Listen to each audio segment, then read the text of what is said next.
Good morning, ladies and gentlemen. Welcome on in to the Brass Ring Media Podcast for Friday, April 11th, 2025.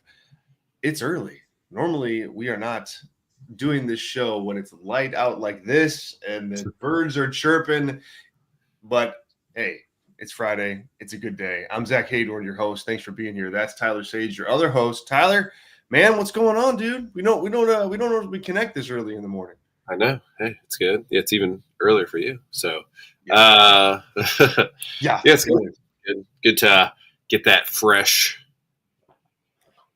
brain out there, I guess. That's it, man. We'll see how fresh it is. We'll see if some people are better at 11 o'clock than they are at 8, 9 o'clock. So we'll see. Do you consider yourself a night owl? Like, are you better at night?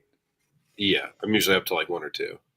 Yeah, I'm not up that late, but I'm definitely like a night owl for sure. So more energy at 11 p.m. If I was to write the Great American Novel, it'd be being written at like 2:30 a.m., not 7:30 a.m. Exactly. And I always try to hey, maybe I should be a morning person. Should I wait? Should I work out in the morning? And then it's just no, I can't do it. But we're here to talk a lot of wrestling, and we got a busy week next week with WWE, of course, with it being WrestleMania. So today we're going to focus on AEW. We're going to focus on Dynamite. We're going to focus on the Dynasty fallout, and what I think was kind of an interesting show, an interesting week for AEW Dynamite. We'll start there. What did you think of the Dynasty fallout, Tyler? Collectively, coming out of going into Dynamite and now out of Dynamite. They've had a show. We kind of bat around, whether AEW puts on successful follow-up shows, but what'd you think of this one? What'd you think of what you did? I mean, so expectation-wise, blew it out of the water because I was out here being like, oh, we're going to get a Young Bucks backstage video, right? Because that's typically what we get. Get the hair out of my face here. So on that front, a huge win that we're actually following up on a huge story as a company that has continued the trend in AEW where, there's not the Kenny verse and there's not the Swerve verse, there's not the Moxley verse. All of these top guys are all interconnected, minus, MJF basically. He's doing his own thing, which feels fine too. That doesn't feel like its own pocket universe. So that I like. This is all broadly. We'll get into the details here. I'm curious what your broad takes are too. It's interesting. Tony Khan feels like you have to intersperse a match into this because that was so. Who did Moxley wrestle? I don't even remember. He wrestled Shibata. Yeah, okay. Which makes no sense whatsoever from a storyline perspective. I guess because the ops are involved, whatever. And they wanted to get that thing, but involved with his guys, not him. So, it wasn't bad. It's just strange how it was the opening segment is match to hot angle follow up to match, and that was the weave and dance before you had a commercial break. So interesting. Not even bad. It was just my wrestling brain is 15-minute promo to open Raw. And it's interesting that Tony's so conscious of not copying that format. And so I enjoyed a lot of the content, but we'll break that down. I'm curious your like high level thoughts. I absolutely loved it. Like I thought it was some of the best AEW follow up to a big angle, or a big return or a big anything than that maybe we've ever seen. Like I really thought it was. I thought the Young Bucks stuff was well thought out across, all potential opponents, right? I thought it was well thought out when what they said pertained to Swerve. I thought it was well thought out what they said pertained to Moxley and the Death Riders. I just thought that they were just really buttoned up. And, again, going into this thinking like, hey, they're probably not even going to be on the show, because that's what history tells you about AEW. It just seems to me that I thought it really worked. I thought it was compelling, and I thought it opened up a lot of doors, a lot of potential angles and areas that go storyline wise. So I loved it. I thought it was really good. Like I kind of was sitting back going, wow, like someone actually thought this through, and that doesn't happen on AEW like all the time. It's not a given, especially with big angles like this. When you look back and you look at some of the big misses, like the devil angle thing, and even the early Moxley Death Rider stuff with the, hey, we're taking over the company angle, or Tony Khan, getting beat up. Like none of that had proper follow up, and this is not as big of an angle as all those. But man, I thought it really worked. I thought it really worked.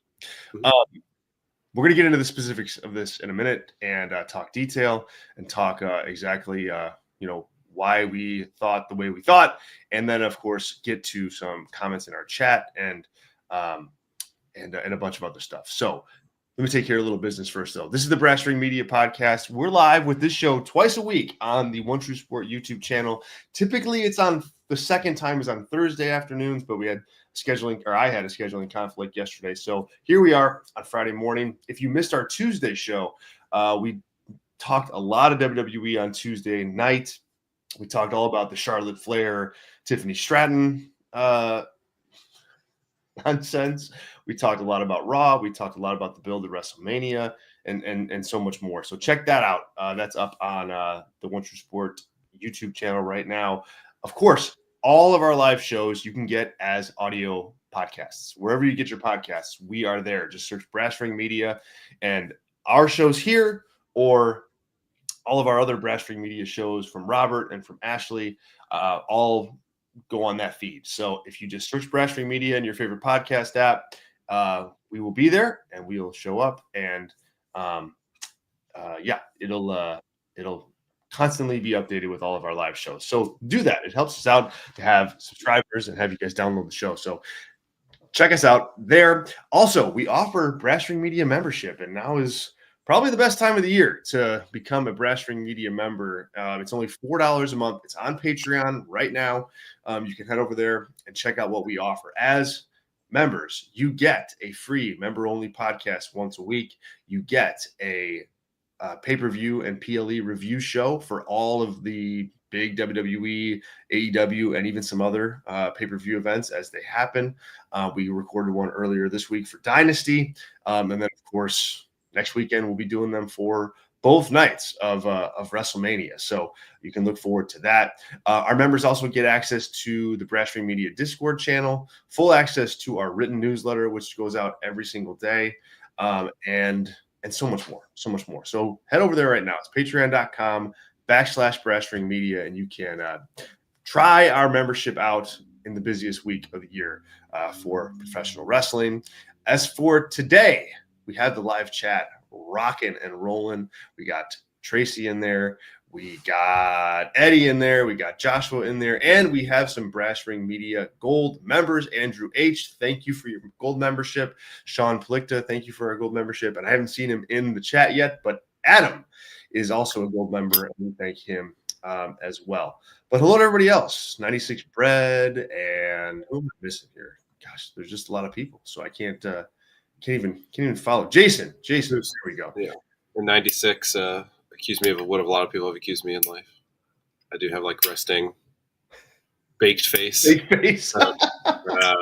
So even like in like grade school, people would like, my parents would get calls. So they would get called and they would yeah. they would I have like accuse you of being high. Yeah, I have super like I went to the eye doctor one. This is like TMI, I guess, but I have super dilated pupils. It's hard to tell on camera, but like where you like get your pupils dilated on purpose is kind of what my pupils look like 24/7. So the sun is like I'm sunglasses outside like most of the time kind of guy. But that people would pay for that kind of eye dilation, man. People pay big money for that. Yeah. Why is that? Isn't it like a look? Isn't it like a like? Yes. Yeah. I mean, well, yeah. That's I guess neither here nor there. But yes, that is certainly something that people enjoy. But yeah, people have always thought I was like just like on one 24/7, and I'm a prude on that front. I guess fortunately or unfortunately, depending on your perspective. So, but 96 Brad getting in the chat, and I do get that, so it's funny to me. I was cracking up. I was like barely listening to you because I was like, "What is going on here in this chat?" And then I found it. That was funny. I kind of like saw it on the corner of my eye, and I'm like, "They're talking about Tyler Stone right now? I don't think so. This is how he normally is." Yeah. Oh my gosh. So thank you everybody who's joining us in the live chat and talking about Tyler being baked. Also, we do have our super chats open and available this morning. So if you're able to make a contribution to Brass Ring Media with a super chat in the form of a question, in the form of a topic you want us to cover, or just a rant and rave and whatever, we will read it live on the air, post it up there, give you credit for your great thoughts, and go from there. So thank you in advance for that. Let me get to some comments here about the Young Bucks and about the follow up, because I think there's a bit of a mixed opinion here between us and some of our viewers here this morning. Sean, our gold member, says, "How the Bucks explanation was not good. They agree with Mox now. Why?" Andrew H says here, "Not compelling. The Bucks are involved." Oh boy, ouch. That's yeah. So, and also Sean says here, "Thankful to be a member, even if I disagree." Well, that is the magic of Brass Ring Media. You do not have to agree with us ever, really, to watch and listen and enjoy. So here's what I'll say. To get into the detail of this. First of all, I thought like the Young Bucks explanation for getting involved in the match on behalf of Hangman, I thought was smooth, right? I mean, that's smooth. And I'm just glad that that's all it was. I'm glad that it was just, hey, we're your friend. And, we know it was your goal to prevent Swerve from ever winning the world championship again. He was going to win it. And so, okay, we're out there. And we did that. That was like totally fine with me. But the Moxley stuff, like, Sean, and somebody or Tyler or somebody else, correct me if I'm wrong, but I don't know if they ever like openly were opposite Mox. They just kept a distance from Mox before they left. Like, I remember they would like kind of run down to the ring and then like scurry away, when Moxley and company would come there. So I thought that this was a pretty good connectivity back to that in terms of like, okay, we've never really like lined up on the opposite side of John Moxley because, we're heels and we're afraid of him and, we're bosses, but we're kind of letting him run the show. But then in this promo, I thought they did a good job of like, hey, like we got nothing against you, man. Like we're like, you don't mess with us. We won't mess with you. But if like you want to work together, like I think we could do something with that. I think that there could be something there. I was totally fine with that. I thought that was a fine explanation for why they would get involved. Like I guess, Sean, I can see why you maybe don't like that explanation, but I don't think it didn't make sense. I thought it made perfect sense.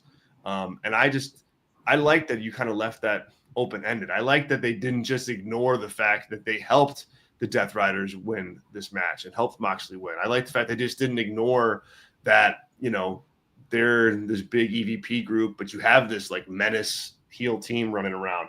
I'm glad they didn't ignore that. So those two elements to this promo completely worked for me, Tyler. Yeah, the story was so bad when they left. I don't like. I mean, obviously it was more Kenny focused, right? Kenny Okada, Bucks focused. I have no recollection of what their interactions were with the Death Riders when they went away. So they just kind of like didn't cross paths. Yeah, but that was the story though too. It was like we're not messing with you, man. Like there's a fine mild retcon of that of like, hey, you guys did what we couldn't do. Doing the corporate jargon. Yep. Hey, the synergy we could create, all that stuff. That's always fun when a character's doing that. And they're still like, just like with Hangman, they're disingenuous. They're disingenuous with Moxley too. They want that title on Okada. That's what they want as like characters, right? Mm-hmm. So, it's like that fun thing where heels, if they do work together, they're going to screw each other because they're heels. So that's all like laid out there pretty nicely. Also, like, I didn't say this at the top, but it's pretty obvious. I like that the three big matches at All In are all weaved together in the story.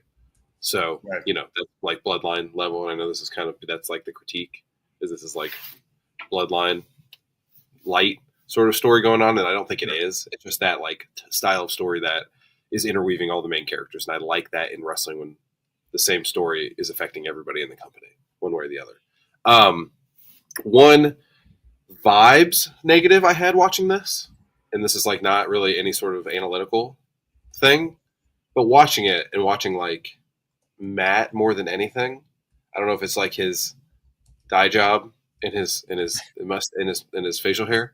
I was like, is this TNA like 2007 vibes going on right now? And I like that's like kind of crowd or what? Yeah, kind of the crowd size, kind of not digging it.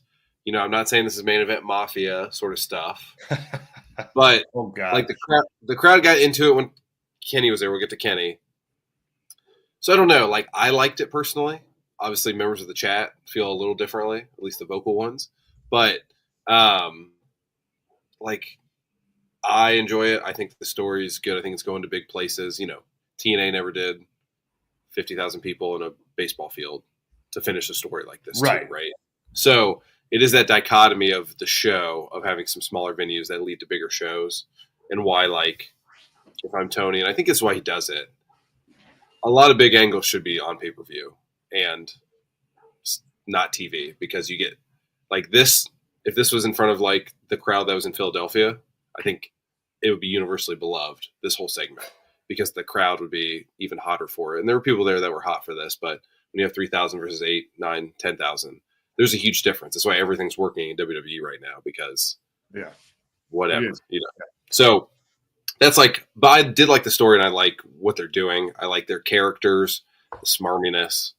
That is what I like to see in the Bucks currently. Andrew says here in the chat, reminding us about what happened with the Death Riders. He said, Mox had an interaction with Jack Perry in the back and said, "You're okay with me, kid." I do remember that now. Thank you, Andrew. Sean says here too, even if they're heels, it's still weird that EVPs or leaders of a company would be okay with someone trying to take down your company. Is that fair? I think that's fair. I just don't know that that's what the Death Riders are doing anymore, right? Yeah, I disagree. Even if I don't think that's what's going on here, they could be like you hear like there's a guy in Disney like a year ago. He had like 8% of the Disney stock, and he was trying to get Bob. Which Bob's in control now? Iger is still the CEO. He's trying to get Bob Iger out because they didn't like the way he was treating the parks side of the business, and he was trying to do like a takeover from within, even though he was losing money on the stock cradling by him trying to do that, because he was trying to make like a point that he would then. So there's like examples of that in business as well. Whether is that a good story in wrestling? I don't think so. And I think they kind of just dabbled in that to like re-solidify their characters and what they were doing, and now they're going to move on to screwing Swerve, Hangman, and Kenny more so than trying to take over the company. That's what I'm thinking too. I think, and again, that's kind of like what you bring up about like the minor retcon of all this is like, when the Young Bucks left, the Death Riders were in this middle of this story of like of a company takeover, right? They said it. They told Tony Schiavone like, hey, you don't know what's going on here. Like you're not in charge anymore. Like that was then. I don't even John Moxley and the Death Riders aren't even really on that path anymore. Like I think that they're just more. They kind of dropped that part of the story, and they're just more, just menacing heels. Yeah, they're a cult within the company. They're a cult of John Moxley. Yeah. And so I get your point, Sean, where it's like that part doesn't really connect to the previous story. Yes. But I think that they've just kind of dropped that. And so now, Moxley's more of just, heel world champion than he is like, takeover guy, I would say. Tracy brings up a good question or a good point here. It says the Bucks are like, and this is a super chat from Tracy. So thank you, Tracy. Appreciate it very much. Tracy says here, the Bucks are like cartoon villains, which is strange. Next to, is it DR plastic bag villains or Dr. plastic bag? Well, like Death Rider. Death Rider plastic bag villains. Yes. Death Rider. God, see, it's early. This is why we don't do the show at 8 a.m. Next to Death Rider plastic bag villains. Yes, I think this is a really good comment because they are very different. They're very, very different. And like when you think about not just their characters are different. And this is why, Tracy, I don't think they're going to be aligned officially. Like, I think that what I liked about this promo was that they like kept them on the same page, but the Young Bucks didn't join the Death Riders, right? Like they're just kind of, over here on the same page, and like they're going to coexist. Yeah. The Bucks want to use the Death Riders, and the Death Riders don't want to like use the Bucks, right? That's like the dynamic. Yeah, or they want to use the Bucks because they want to like be good enough with them where they don't have any problems, where they just coexist. And but they are so different, like, and not just like in characters, but the ring style and stuff. Like, you got the Bucks who are like these flippy, floppy, flying tag team and like big spots, and then you have Death Riders, which are like the polar opposite of that. They're like, we're just gonna grind you down. The matches are almost boring, especially when you see them on a show full of like Kyle Fletcher and Ospreay matches and stuff like that. Like like it's just totally different. So yeah, I don't think they fit. So I'm glad that they landed here. Not, hey, we're on the same team, and this is like the corporate ministry of AEW 25 years later. Agreed.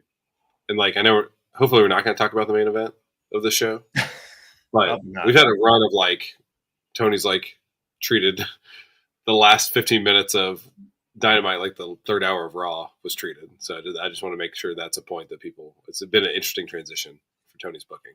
So Kenny Omega was involved in this, and I hated this. I hated his promo so much. I thought it was so. Thanks, Tracy, for the super chat. I'm glad that he was involved, right? Because again, more connectivity to the last time these guys were on the same screen with one another, right? They had the big angle. They've not been friends, so I'm glad that they continue that. But I'm watching this Kenny Omega like promo, and I thought he started off fine. He started off like, hey, I'm going to, I'm back, and I said when I came back, like I wasn't here for revenge. I'm here for other things. But, and then he starts talking about Dookie, and he talks like he's trying to make some weird connection with the Young Bucks being like poop, and it's just like, and driving the company into the ground, and he did that with like all the bad Kenny Omega quirkiness, and he looked like disheveled. He was in like some sweat shorts and like a sweatshirt that was like half hanging on. Like I just, see, even his logo was like faded. He's watched it so much that it was like faded, which is fine. I like that look, but that's not for everybody for sure. Well, and I don't know, you're not on live TV every week either, like in front of like a million people. Like I did not look. I liked the plan of, hey, we're gonna get Kenny Omega involved in this. That's cool. Thumbs up. But Kenny's gotta like, I don't know, man. He's gotta be more in tune with what's going on, a little more professional with this promo, because I thought it was really, really ineffective and just unbecoming for Kenny. I don't know. I didn't Yeah, like I mean, yeah, Kenny set up for a 6-man tag at Double or Nothing, and then he'll lock in for Okada at All In, and then his stuff will be good, right? That's just the Kenny Omega experience, is what we're seeing here. Sure. And that's a management issue of like, hey, here's your script, let's run through it, and I want you to like deliver it to me, and I want it to be like whatever. Hey, if you want to get the cuck chair joke over, then you better call them the Young Cucks and get the crowd to chant Young Cucks because that is funny. And I think you can say that on TV, and that's like a thing that gets over. That's like one word. That's like, you know, the opposite of yeet. Like that would be the Young Bucks thing, and maybe whatever. I think they were fine with it. So like, there's just things like that like a lot of what could have been good and funny on this promo is left because you're kind of just going out there doing your loose five, right. And like, you know, you're cutting your promo after the show's over. As right, that's exactly right. Yes, as you're like 8:07 prime spot on the show, the most prime spot on the show, and yeah, it definitely fell flat. So now, no one's outright like really said this yet, but Kenny Omega has been like very dismissive of Okada. You know, like not. It's almost like he doesn't want to. Like I think what they're going for is like he doesn't want to kind of maybe go back to that. Like is that like I think. You can kind of piece that's the storyline right now, but I do think they'd want it. You should be a little more overt with it, so we know what's going on. Like you can have commentary, like start talking about that a little bit, because right now it just seems like Kenny's just ditching like Okada, and he came out again, big pop. People clearly want to see this match, and why wouldn't you? But they're on the slow burn, but I think they need to be a little bit more overt with what they're doing. So it doesn't seem like Kenny's just dodging Okada, which is kind of what it seems like now. Yeah, and we're still like literally 3 months away. It's July 12th.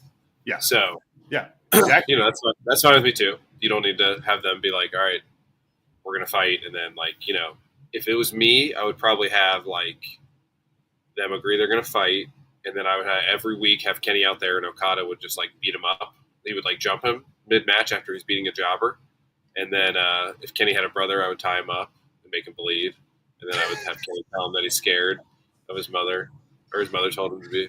Oh no, hold on, wrong. Wait, that sounds a little too familiar. So yeah, that's why you don't do a 3-month build. So, well, did you hear what? By the way, and so you're ripping on the Gunther J feud, and did you hear what Gunther said about that? Like in the Ariel Helwani interview, did you catch any of that? I did not. He said, he was like, damn, like, you know, he basically said a 10-week build to WrestleMania is too much. Like it's just too hard. Like even if you have, you know, a really hot program, like 10 weeks is a lot. And he pretty much admitted that. And I mean, obviously he didn't bury the match. He said that, you know, they landed in a good spot and he feels like they're okay. And you're probably right about that, but 10 weeks, it felt every bit of 10 weeks, and you don't want that with Okada and Omega here. I really don't think you do. Yeah, I mean, it's literally 12 weeks of TV. Like, do a little fun thing here with your baby faces taking on your heels, and then that can lead to something post Double or Nothing. Like that's fine with me. The pace of this, and maybe next week is like a thing, or maybe you do like a sit down interview with Kenny and JR, do like that angle, and he talks about like, you know, Okada's been getting in your Okada's been getting you a grill. What do you think about that? Yeah. And you know, he's like, oh, that's in the past. I'm focused on this and this title. All that stuff, right? Yeah, exactly. Like that feud's in the past. Kenny's going to be indismissive on camera, so that should be easy to sell. Yes. Exactly. And I think that's okay. Do you think this leads to like something bigger than just a 6-man tag? Like, can they, because, you know, they normally do Anarchy in the Arena at Double or Nothing. There's a Blood and Guts that usually happens in the summer. Like, do you think that does this have enough juice to get to one of those levels? Like where, I would certainly, like, for me personally, I would prefer Moxley. I guess one of the other Death Riders, the Bucks and Okada versus what? Kenny, Hangman, Swerve. And that's kind of the issue. Like, who do you? Yeah, there's a lot of like top matches, but I really don't want Moxley defending the title on this pay per view. It's like in that last spot, it's going to be a drag because it's not going anywhere. Because it's just like there for Will. I mean, honestly, I don't like the Owen final be the close. Yeah, you could do that. Yeah. So, but yeah, I mean, I don't know. It's fine if because you're gonna have Tony defending. You're gonna have both Owen finals. That's 3 built-in good matches. Well, maybe not the women's because you never say it's just gonna beat like Chris Statlander or Jamie Hayter. So, but you can build other stuff around that. So yeah, whatever gets Moxley not defending that title against somebody that is not going to win it, then that works for me, brother. yeah. No, I think that works too. Yeah, it gets you like another month time basically, where you don't have to do a random John Moxley title match that nobody cares about. I mean, I guess you could do like Adam Page perhaps, but again, you just know it's yeah. This is like why you don't do the title defense at Elimination Chamber in WWE, because that person's carrying that thing to WrestleMania. Yeah, or like you usually don't do on that people that and why you don't like switch the title on Raw and then make it a triple threat for no reason because you switch the titles. Yes, like you got just the missiles going at. I didn't call any company or specific match. I'm just saying, like, in theory, it's not a good idea to do that on a build for your biggest show, right? So, in theory, yeah. Any other thoughts on this opening segment with all these guys? Like, I don't want to miss anything, but we do have some other topics. Yeah, I like Swerve's involvement. I thought he was he's the one that brings the most energy, right, of anybody. Like by a mile, of like getting the crowd fired up and like wanting to cheer for somebody, because like obviously like Kenny, people are excited to see him, and then he's talking, and then you can just feel the air like sucked out of the room from a babyface perspective. But Swerve and Hangman have that like it factor when they're out there that is not built all on in-ring ability like Kenny is, which is fine. Like there's different. It's good to have different versions of characters too. So I agree. I totally agree with that, and I think that like. How do I say this? Like just the like Swerve, like when his music hit, it was like that was a big pop. Like that was a big pop. And Swerve's music, because of what it is, it doesn't allow for like a sustained pop because it's got the dance, it's got the Who's House at the beginning, right? So like artistically, it doesn't have the same thing, but like he looked great. Like when he's standing in the middle of the ring, like staring out, and they caught like a great shot of him, like and he's just like, I'm gonna just kill you face, and it was awesome. It was awesome. So I we're gonna be looking back, and on July 13th, we're gonna be looking back, if Will Ospreay wins the title, because we're going to look back and go, should it have been Swerve here, or did it work with Ospreay on July 12th or whatever it is? I feel like, and this might be like a negative to Swerve for some people. I just feel like he's like so Seth Rollins of like AEW, where like he's like kind of does whatever you need him to do, but he's never like, not that he's been the world champion and stuff, and he's been a focal point of the show. Seth, Yeah, but it's like Seth's not Roman, even though he's there every week. And it's like a weird dynamic of like, hey, we need this to work. And like it always works with Seth for the most part, right? Getting like a lot of crap in the history of Seth Rollins. He makes a lot of it work. Like, I mean, just this whole gimmick basically for the last like 5 years has been like kind of a lot of people would fail with that gimmick, right? Not that Swerve's gimmick would fail, but I don't know. It just feels like that, of like that guy that everybody loves, but I don't know if is that like a good thing or a bad thing? I don't know. Like, should one have gotten more? I don't know. So just keep in mind. Yeah, I mean, it all kind of. I mean, it's all your preferences too. Like, I think we have a very Roman centric chat, which is fine. I think you guys are. entitled to that opinion. But if I'm like starting a company in 2014, I know who I pick over Roman Reigns, and it's Seth Rollins. So, Well, and like, I mean, and again, I don't. Rollins has had a really good, even as the bridesmaid to Roman, like he's had a really good career in WWE. He's made a lot of money. He's main evented big matches. He's had big matches. Like he's had a great career. So I mean, like if you're Swerve, and I say this all the time, but if you're Swerve and someone says, "Hey, you're going to have the career that Seth Rollins has had," I feel like you say yes to that. Like, oh, for sure, great, sounds awesome. Yeah. So, yeah. Let me see this here. Let's Adam, our other another premium Brass Ring Media member, gold member, says the catalyst for all this was the BS shoehorn Danielson title run. Yeah, man. Like, imagine like if Swerve had kept the title like through that. I think that's an interesting like butterfly effect type thing, because like for some reason, Tony Khan wanted to make sure that Bryan Danielson got on that lineage of the world title. But you look back, and it was a really good match that he had with Swerve at All In, and it was All In worthy, no question. But did he really need that? And it did kind of stunt everything else that was going on. So I agree with you on that, Adam. Tyler? Yeah, I remember that was my opinion back then. So I totally agree with you, Adam. And this is a big sliding doors moment for AEW that they're kind of hopefully getting out of currently. But yeah, I mean, AEW is a better place right now. Swerve is. I mean, probably would have dropped it at some point here, I guess. Maybe. He's been over the whole time. Yeah. Yeah. So, like, I think AEW is in a way better spot if that Danielson thing doesn't happen and Swerve was champion at least through, Revolution or something. Yeah, exactly. All right. We're going to pivot on topics, but before we do that, let's get a quick question in here from Sean. Sean says, why did they have the 8-man tag?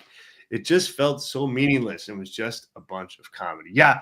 I didn't love this part of Dynamite, the tag match for $400,000. I really, if I'm Will Ospreay, I wrote this on either column or do they each get $400,000 or they split? No, they split it. Okay. So these got $100,000. Believe it or not, this sucked. So yeah, I agree. Like this was really bad. And like what was worse than the match is okay. The match is fine. Like we've seen this match play out in AEW before many times. This is that, goofy stuff, 8-man tag, whatever. But they did a promo before with the 4 baby faces, and it was Mike Bailey, and it was Mark Briscoe and Will Ospreay and whoever it was, Kevin Knight. And Mark Briscoe's doing his like Mark Briscoe thing, and they're all like yucking it up, talking about how they're going to spend their money, and they just all look like the biggest dorks.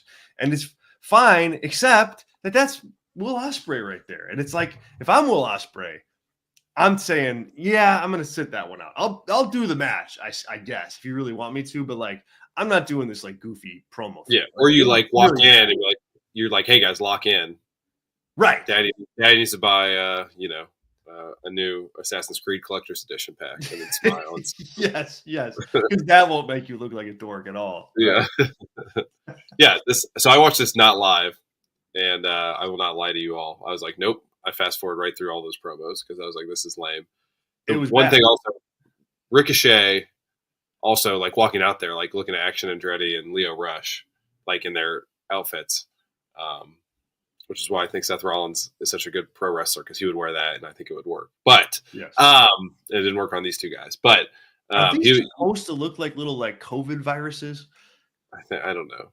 Because that's what they look. Those like pictures of like where they show the COVID virus. Like that's what it looked like. I'm like, don't remind us of that. Yeah, I mean those are like actual like expensive jackets. I know that. I forget what the brand is, but it's just like streetwear basically. But it's like remember those big like red shoes. Mm-hmm. That were like $1,100. So it's the same sort of stupid stuff like that. But Ricochet was like, he could even see his face. He had like boo-boo face, but it was like because he's like out here with. He's like, I cannot believe I'm out here with these guys. What am I doing? I just worked an awesome match, and now I'm like relegated to this. Like for him too. Like Yeah, for him too. Yeah. if I'm him and even Mike Bailey, like Kevin Knight, like I think that's fine. It should have been just like a 6-man tag.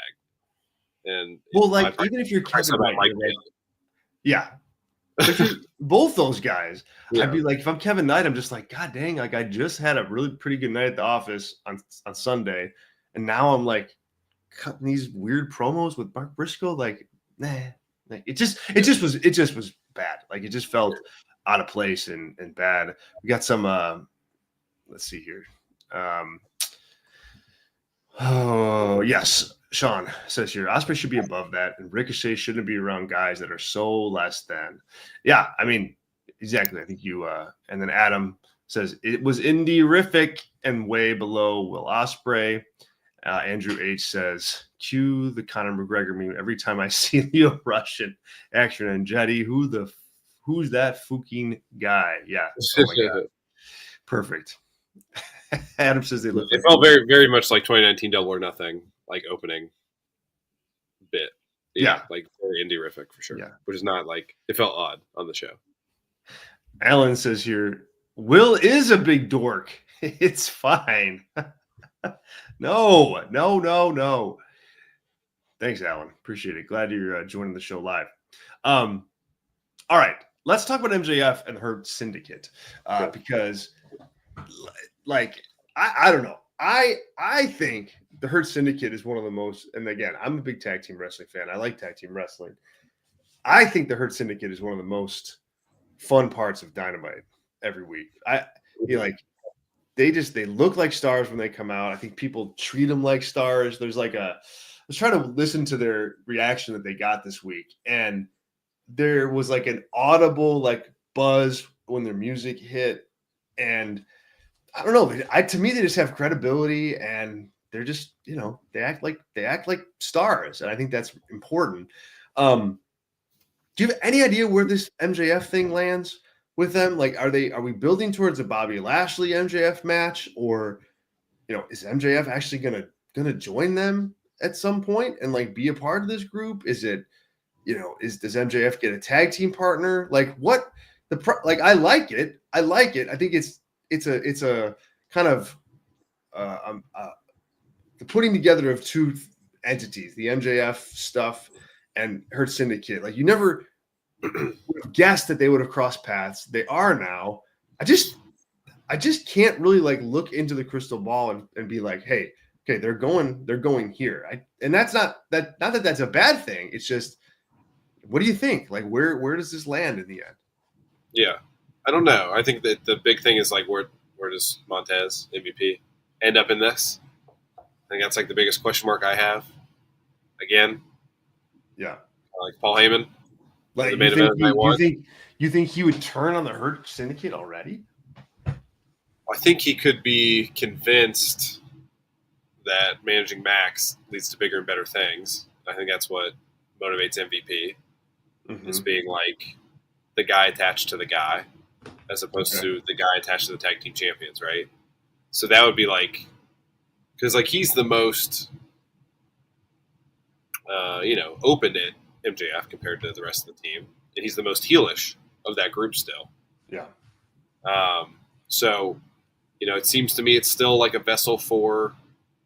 I hope it's not Wardlow. Oh man, that. But it's like I don't know who his. I think it's what does MVP do, and who's MJF paired with, right? Because if it's someone that he can control in character, and it's like him, it's that person in MVP, and they're tag team champions, and then he moves on after the tag team title run, and has them like as his team to help him cheat. Like, does that work and make him a tippy top guy once more? This is what this is all about, right? So that's where I'm like, I don't know, because like it almost has to be like a new person in the company. I don't think there's any sort of like horizon. Adams, that's not a bad suggestion by Adam. Whatever. What's his name now? Oh, it's Bishop something. Bishop something. So you know, Sean does not like that idea. Don't even put that into the universe. Well, yeah. So, I mean, I think MJF would have a fun time with that, calling him like bum ass Bishop and stuff like that, and having him be like all that. I think he would have a lot of fun with that. But yeah, I think that's what it is, right? It's a tag match at All In. It's like the nuts and bolts of it from a booking perspective. But then it's like, what's that? Another one. I mean, that's like 3 tag matches. I mean, but that's for the titles. Like they have to have a tag title match. You would think. True. Yeah. True. So of all the tag titles, of all the tag matches I have, it's that one. Yeah. But and then after that, I don't know. But I think MVP is aligned with MJF, and his partner may or may not after as well. Like that's a good way. Like, or you have someone who you know he's going to turn on because you don't want MJF having those tag titles or losing them naturally. You want him to like blow up the team and have them lose because of that. So obviously, the history of MJF with a partner has ups and downs. You've got the Cody relationship, which helped build him. You've got obviously the worst storyline in modern top tier, the worst like top story of a wrestling company in the Devil. So yeah, I don't know. And again, I'm sorry to be peppering you with questions, but like, You're good. Is Lashley versus MJF a good place to go with this? No, that you're not. How long is that? Like a 9-minute match? Oh, like yeah. Oh, max. Is Samoa Joe MJF a good match? Was it a good match? Jeez, I don't even remember. Was it? That was the title change. Joe took the title off. Oh, that's right. Oh my God. No, that wasn't a very good match. Yeah. So I mean, they're both older guys who sweat profusely, and that's like their two staples. So yeah, I mean, no, I just don't think there's a lot of juice there, unless like Bobby like crushes him, and then MJF, I don't know, then he's a baby. I don't know. Yeah, I think it's a tag match more than anything. Yeah, so. I think it's a tag match too. It's just who's the partner. But I like the interaction though. I think it's a kind of it feels fresh to me still. Like it feels like a fresh, matchup that I wouldn't have thought of. Like when Lashley comes in, you're not thinking MJF. I love the idea of like the Hurt Business like giving him the thumbs up finally, and then like putting him through a table and hurting him because that's like, and that would be like so over as baby faces. Oh my God! If you see MJF like behind the scenes like, oh, I got him, these idiots, and then they give him the thumbs up like they believe him, and then they just hurt him to do Hurt Business stuff, and then MVP's like, what are you doing? Like I'm here for that segment at Double or Nothing. I think that would be awesome. Yeah, that would be tremendous. And yeah, that's kind of like the badass, Hurt Syndicate that I think are getting really over. Adam has a comment here that I want to get to. Adam says here, hopefully All In doesn't turn into a participation trophy show like WrestleMania. Man, I want to second this. Like the WrestleMania stuff, and we're gonna like next week on the show, next week on Tuesday night. So Tuesday night next week, it'll be a longer show. We're gonna preview WrestleMania both nights heading into the week. So you don't want to miss that. I mean, it's like obviously one of our biggest shows of the year, and we're gonna have some members join us, which is gonna be fun, and everybody and others too. So definitely be here for that next week. One of the things you're gonna hear from me though is like there's way too many multi-person matches for going into that weekend. Not just WrestleMania, but Stand and Deliver. The NXT show is like stocked full of like all these multi-person matches. It's crazy. Like it's too much. And I hope you're right, Adam. I hope that they don't treat All In like that. And I mean, tag matches are one thing because, that's multiple people, but they're teams. So I'm a little more lenient with that, but like I'm with you. I just want to like call that out. Like you got to make these shows feel big, and when a person makes it on, like it matters a lot. And the WrestleMania card is like it's just like token WrestleMania invite here. Here's a WrestleMania match there. Like it just doesn't. Like I thought like WrestleMania 39, WrestleMania 40 was a lot better about that. And now they're kind of back to it again. So just just a good point, Adam. And I hope when Tony Khan listens back to the show, he takes that into account. Yeah. Are they? Is Drew and Damian Priest the only non-title singles match? Logan and AJ Styles Yeah. is another one. For some reason, I've blanked that out of my brain. Who can say a lot? And who knows? Hopefully, they'll just add Randy to that. And Randy. I think Randy's gonna have a singles match. Yeah. Well, hopefully, I just add him to the Logan Paul match. Him RKO Logan Paul and get out of there. Oh, okay. Yeah, that works too. Yeah. I don't know. I think you're looking at like him against Nick Aldis. I think depending on that's cool. Which is cool. I like Nick Aldis a lot as a wrestler. So yeah. Okay. Josh, thanks for joining us, man. From old X says excited for All In. I'll be in Vegas all week. I'll be in Vegas too. Whoop. Excited to go to Vegas. Got to win. Yeah, Miro says Josh. Miro, yep, that could work. Yep. Is he gonna? Well, yeah, I guess Randy would take the L there, or else Miro's not showing up. So. Aleister Black. I mean, they're running like vignettes for Aleister Black. You could. The guy who's not going to lose. So cool. I guess, yeah, right. I guess Randy's losing. Although Randy may be able to. I mean, if anybody could like stomp that out, it's probably Randy. Yeah. I mean, here's two. Shout out to Triple H if Aleister and Miro are just total jobbers. That would tickle me. So that would tickle me too. I mean, I'd be so happy. I'd be tuning into SmackDown 9th segment at 10:15 where they're getting beat down by somebody. Yeah. LWO beats them. Oh my God, yes. Love it. Ray Phoenix is running roughshod on both of them. Let's go. Right. Last topic, and then we're gonna start our days here. Chris Jericho had a come to Jesus with his Learning Tree faction, and he calls them out. He said that he's disappointed in them, and they got to get it together. And while they do, he's leaving. Like, he lost the ROH World Title. Is this like Jericho just kind of leaving ROH universe, or is this like potentially, because we talked about his contract situation, and he's probably close to it being gone, like out of contract. Is this like him angling and, hey, maybe I am going to go back to WWE. Maybe I am going to like just leave, AEW, like holistically. What do you think of this segment, and where does Jericho go from here? Because, in a role in ROH where you're kind of like trying to get eyes on that product, didn't work. It's a dead brand and everybody knows it. And now he's so far below, like an Impact level player for the Dynamite show.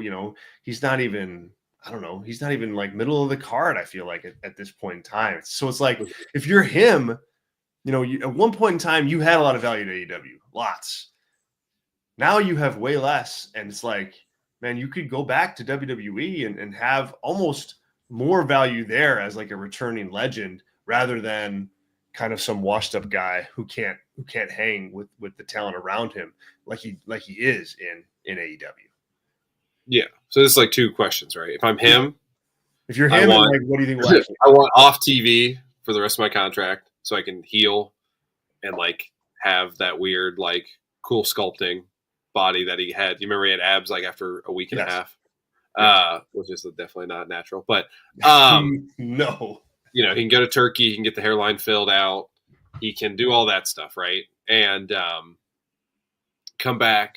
I mean, just like imagine, right? Like break the walls down.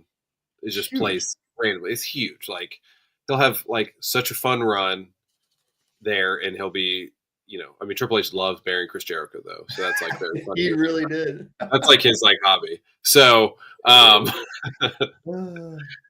so what is the peak of that? Like, whatever. Like he's probably hanging out with LA Knight, right? Or he's like him and Logan Paul have a match or something like that, right? As he's so there's like he's that level. He's AJ Styles, that level, right? But he's like good TV filler. He's like, talking crap to Chad Gable about his mask and stuff like that. Like he's in that part of the show, but that's like good for him. It's another contract for him.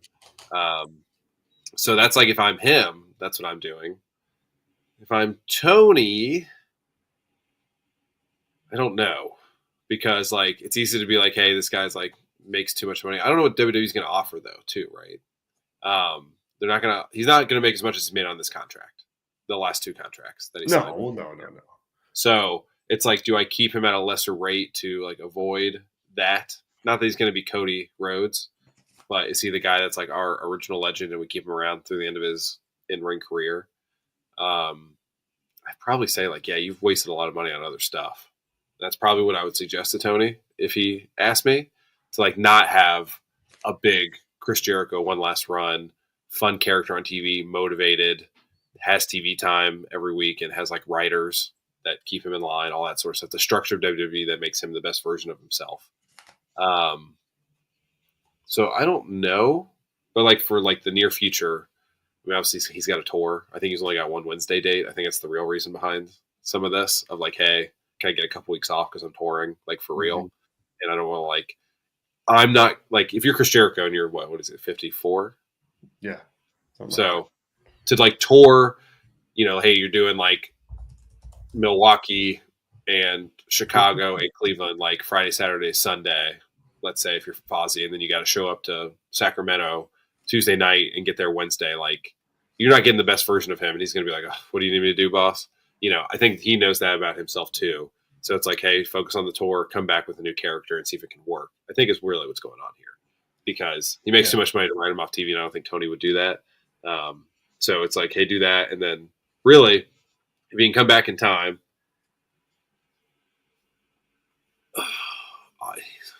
Is it crazy to say like him and MJF as like the tag team? Because like they're both bloodsuckers and work together. And like, you know, like MJF could see like, hey, and like, you know, you take legend against legend, him and Bobby, I guess, you know, older guys, and then him and Shelton. Like, I don't know. That was just screaming to me when I was watching this, because they both happened on the same show, and they could like be good for each other in storyline, and they're both like bastards that could screw each other over at some point too. And you might want Jericho to be a babyface actually, and that might be the only way to do it if MJF like screws him over. I don't know. That's just like a rough idea at the moment, so don't hold me to it. No, that's interesting. I mean, because that works. They've got history too, of course. Yeah. I mean, they did the song and dance number and all that stuff. Right, so, yeah. But they were like creative with each other, which I think is helpful for Jericho at least. With the learning tree faction, I mean, when you watch that this week, do you think it's just over at this point, or are Brian Keith and Big Bill gonna go on a winning streak to kind of prove themselves to Chris Jericho, or is Jericho gonna feud with those guys? Because I mean, I think that's probably worst case scenario if you're Jericho, like having a feud with Big Bill and Brian Keith. Like you don't want that either. Yeah, I don't care. So I haven't thought about that at all, of that being a scenario. So yeah, that's the worst case scenario for sure. That is right. I mean, that's yeah. I mean, like Brian Keith is a jobber. He's been established as a jobber. Like him signing with the company, he has not been elevated in this role.